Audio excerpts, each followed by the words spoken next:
კი, Celtic Rangers-ი ერთ-ერთი მართლა საოცრება, აი გუნდა სანამ ცოცხალი ხარ და ფეხბურთი გიყვარს, უნდა ნახოთ. საკუთარი თვით ხო შოტლანდიაში. სასწაულია, იმიტომ ფეხბურთი, რელიგია, დაპირისპირება ქალაქის ორი გუნდი, დიდი გუნდი ორივე გლაზგოს გუნდია. კათოლიკები არიან Celtic-ი და ჩვენ პროტესტანტები ვიყავით. მე და შოთი მაგარი გაჭრეტილები ვიყავით, იმიტომ რომ არც კათოლიკები ვიყავით, არც პროტესტანტები და მართლმადიდებლები ვიყავით და პირჯვარს რო ვიწერდით, ამაზე ჩვენი გულშემატკივარი გიждდებოდა და აი ჯვარს გვაცრეს კინაღამ, ხო და გადაგვცეს ანათემას კინაღამ, მე ავხსენეთ რომ ჩვენ კათოლიკები, მაინც ვერ გამოვედით კარგად.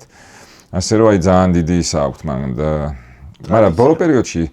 ეხა ბიჭებსაც საუბრები ხოლმე მეგობრებს შოტლანდიაში რაღაცა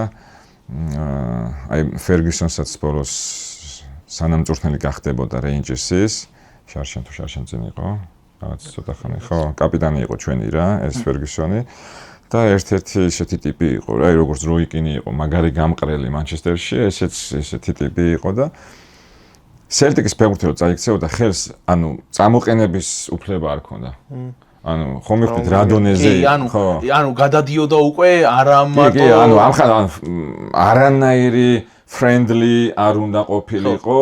ტუნელშიც რო ვიდექით უკვე როგორ იყო იცი ტუნელშიო ვიდექით საუნად გადიოდი რა ხო რა ეს სიტყვაზე აქ ეს ჩვენი ხაზია შენ Celtic-ის ფეხბურთელი ხარ შანსი არ იყო რომ გაგეხედა იქ ანუ ის რა შვები როგორ ხარ ძმაო არა გამორიცხული